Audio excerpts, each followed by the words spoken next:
the end, unfortunately. Until the end, until that slew of turnovers. Like I said, you're playing marquee teams. You need to tighten up, not loosen down. Anytime we play somebody mediocre, the Raptors are all happy. They need to learn to play the game for 4 quarters. And like I said, until the fat lady sings, hey, keep it stronghold. Totally agree.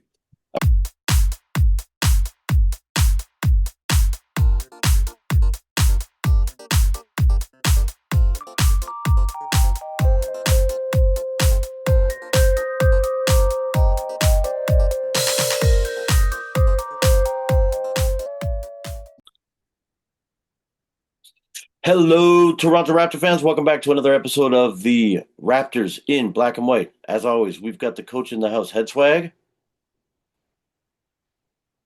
and yours truly, Slang, talking about the week that was, looking ahead to the week to come, and all relevant topics currently going on with the Toronto Raptors. So, start off last week, we predicted we were going to have a clean sweep for the week, and we were almost completely right. We beat up on Utah 107-100. We beat the Bulls on Thursday 123 to 107, even the back of a back to back. But unfortunately, we were proven wrong against the Timberwolves. Against the Timberwolves, yes, we're down by one. It came. We were once again up against a marquee team and had the lead, had control. I think majority of the game, but fell short once again when it was needed.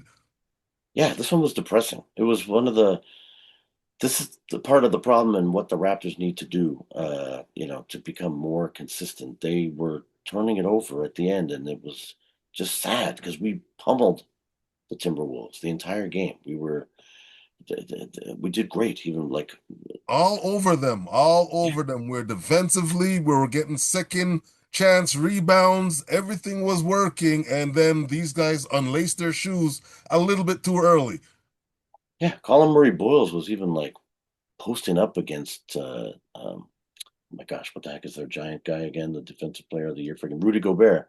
Uh, Yeah. yeah, and looking good. Like I was impressed. The whole game was going well, and then I don't know, last 3 minutes, Quickley has a turnover, a sloppy couple of weak passes that they dove in and got. Jacoby Walter on one of the fast breakdown also put a pass that again, Ant-Man.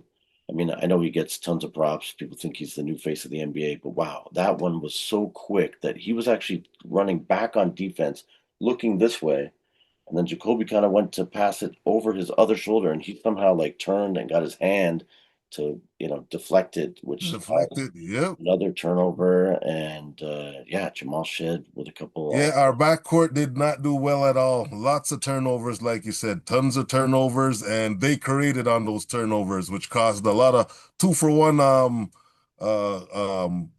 goals on against us, and they collected and they got the W from it.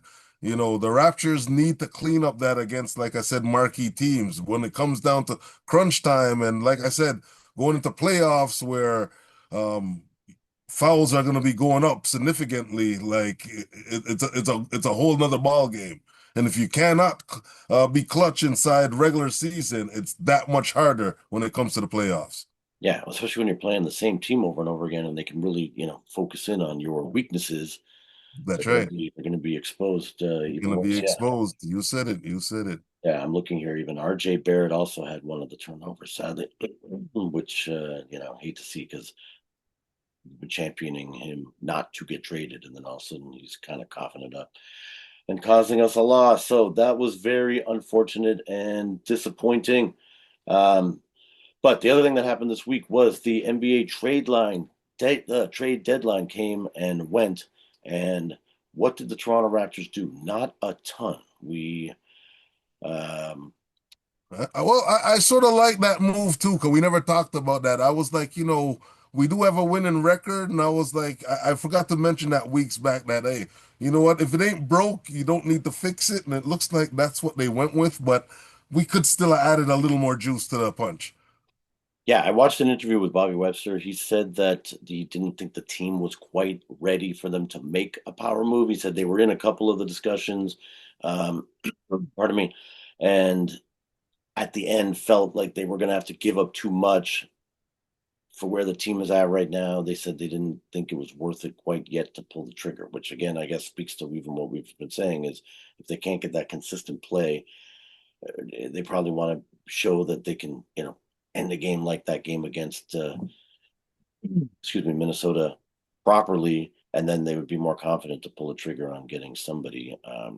Who was it? There was but we did end up getting that trade where we ditched Ochai Agbaji, which I guess was more just to get under the salary cap. Just to get in there, yeah, I think we freed up some money there by getting rid of Abaji, and we did collect a big guy, a 6'9", drafted from 23. Trent's what's his last name? Trace Trace. Jackson Davis, Trace. There you yeah, from the Golden State Warriors. go. Yeah. Yeah, we ended up getting him. I wonder if he'll get into the game today. Funny enough, he went to Indiana and we're playing Indiana. Um, but it's going to be a home game here for the Raptors. So, oh, actually, the game's at 3 o'clock. Yeah, I wonder if he'll get into the game. They said that he was a center, but when I looked up on the Raptors roster, they have him as a forward, which, As a forward, yeah. Yeah, being 6'9" in the league, you're definitely a forward. That's not really unless you're extra wide, I can't see you playing that center position unless you're good at blocking out guys, but even still, it's a little small for being a center. yeah, I agree. I mean, yeah, we've got Colin Murray Boyles is wide enough, but even he's only 6'7". But I think his wingspan's a little longer than 6'7". But still, yeah, he's too small already at center, and now we got a guy that is an inch or two taller. But I don't know how his build is. It's hard to tell. I have not seen enough Golden State Warrior games with him getting in there to really be able to judge. But obviously, maybe he'll get in for a minute tonight. I would imagine they would put him in since Indiana. We should be able to beat them. Yeah, I think we got their number. I think we're up 2 games on them already for the year. So Yeah, they did make a trade though. They got a new center, but it's more of a next year type move. They got the dude from the Bulls, I think, right? Oh no, they got the Zubac from the Clippers. That's what it was. okay, that's right. Yes. The Bulls guy went to the Celtics. Um, so who knows if Zubac plays? I mean, it is sad when the Raptors are playing a team without or with a big. That's where we seem to be taking advantage of the most with Yakapurtl being out of the lineup. It's like how they try and stick Mamu or Colin Murray Boyles in there, and they can't quite rebound and get the putbacks as often. Getting the putbacks. Yeah, a big man is a big. You can't teach big, so that's the problem with being big. And We're in the land of the bigs. Yeah, yeah. Well, especially the way some teams went, like the Utah Jazz, man, they just built a front line of really tall guys. But yeah, overall, I was happy that we didn't make a silly trade. I didn't want to see RJ go. Even I wasn't sure if Sabonis was a right move for us because he's got some weaknesses on defense and some other things. And we are a defense focused team. I'd like to get a center that if we Well, and same thing back to Sabonis. Like I said, to Bertel, he's the same age, nearly 1 year apart.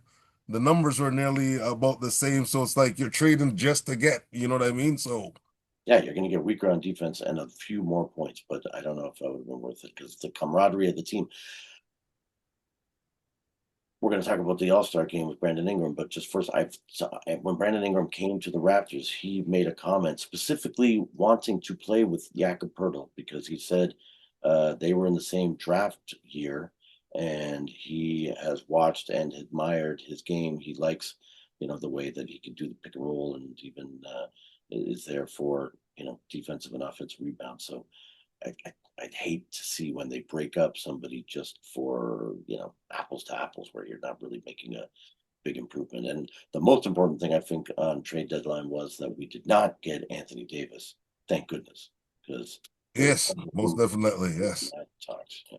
And we were talking a lot about getting rid of Mr. Quickley there, and I'm glad we didn't, knowing that he was the conference of the player of the conference, and he's been putting in some work lately. Quickly's been quick, I might say, and his shot looks like I think his shot's getting a little more consistent, and that's good going into you know what I mean.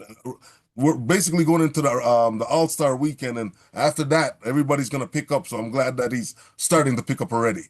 Yeah, no, he can hit the clutch shots. It's funny, he's advertising for Clutch, the car company.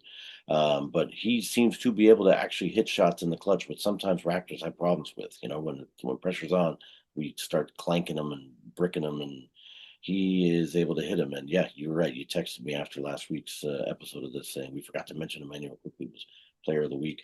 So kudos to him. And I agree. That's the Quickly I was hoping when we did that trade we would get. Let's get more, 22 whatever points. Even against Minnesota, he had a half decent game. It wasn't his fault that we lost. He had 23 points. Yeah. Oh, he put in the work. He Yeah, he was definitely just put a in the big. work. He's one of the reasons that we were actually winning that thing until the end, unfortunately. Until the Uh, end, until that slew of turnovers. Like I said, you're playing marquee teams.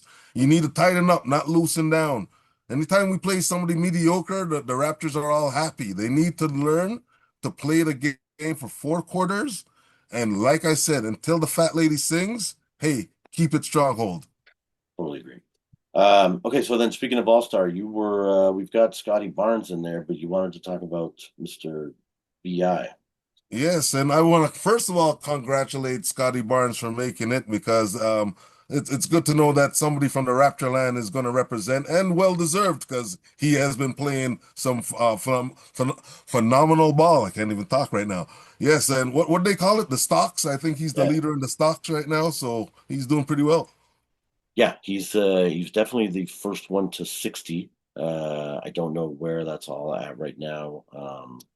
But he's still leading the league. Yeah, what his actual numbers are. So obviously they're taking defense into account because I did go and look at the top scorers in the NBA, which I was just sort of thinking the All Star game. You want to see the guys that score.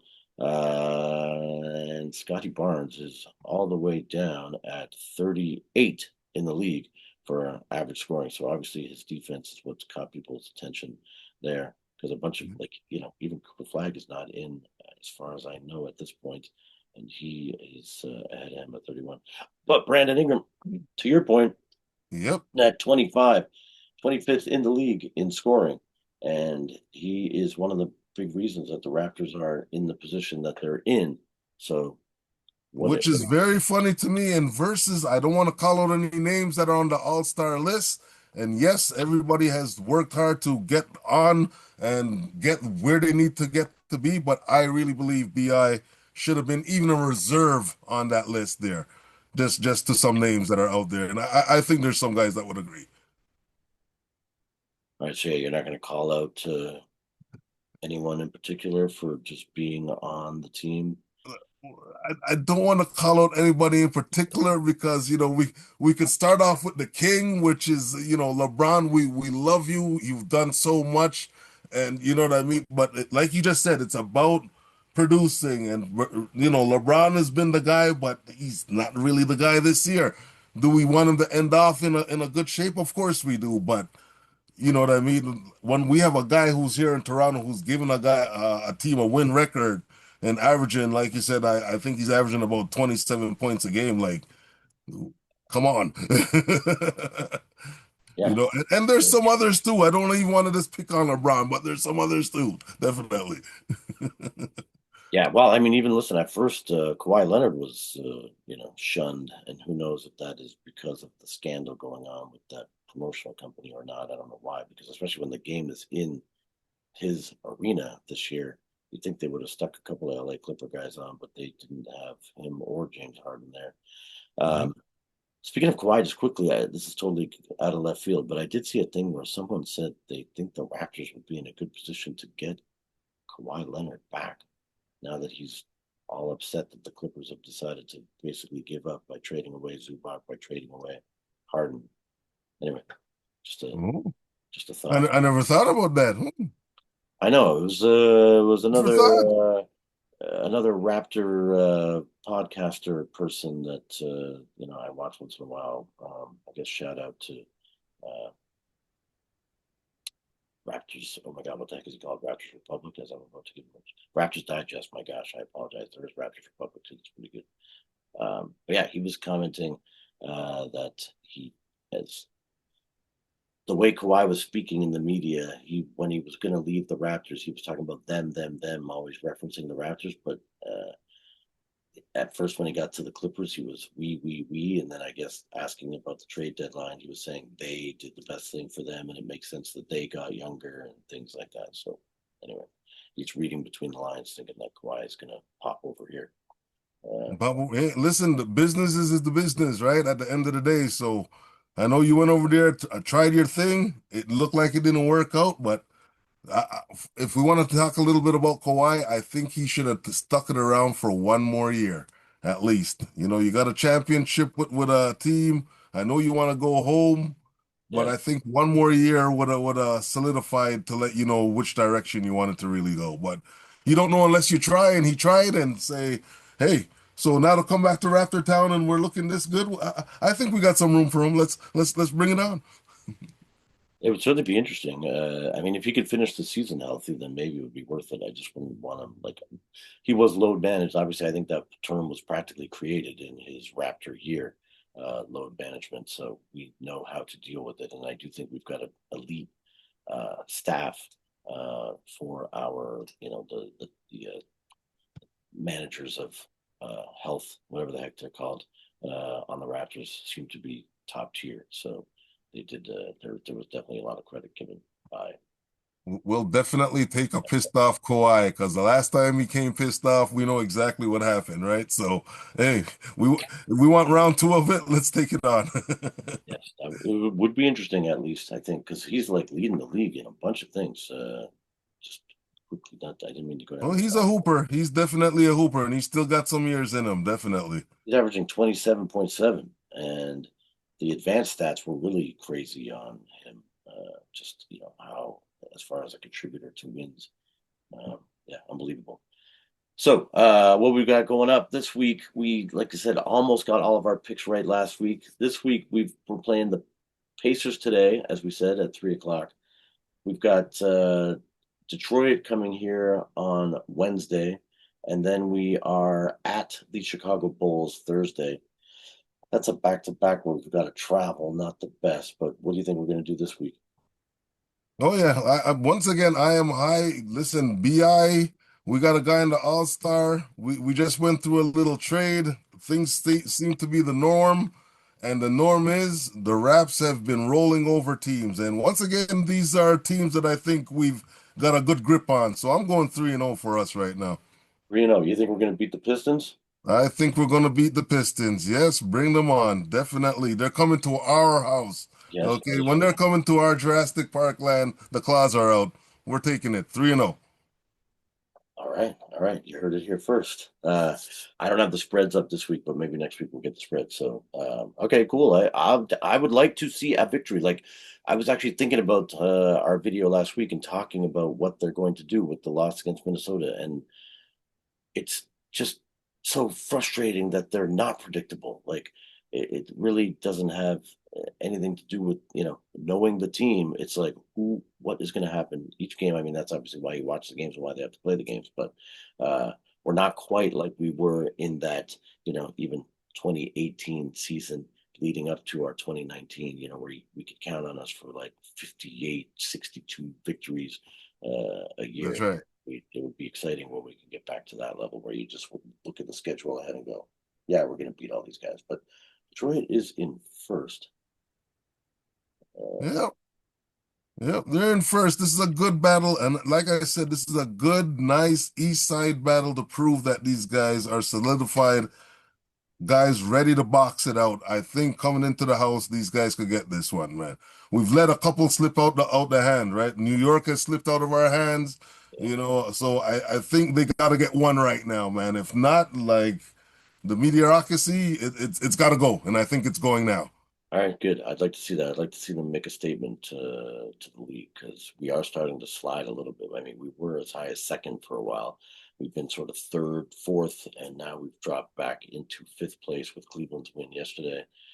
And we are still ahead of the 76ers, which I think we can maintain. But I also, at the beginning of the year, thought Orlando would be better than they are. So I would hate to see Orlando kind of creep in behind us. We're still three ahead of them, but yeah, we're sitting in fifth place. So All right, well, let's see what happens. And everyone, thank you if you've watched this far. We really appreciate it. Please hit the like button. That really helps us out. Also, if you're not a subscriber, please subscribe. Our subscribers have been going in the right way. Our views have been way up. We really appreciate it. And so, yeah, thanks for the support. Um, Obviously, you can actually like, or I don't even know. I think I get it wrong last week, but I think you can subscribe here and go check out this video here. And we'll see you guys next week. Deuces.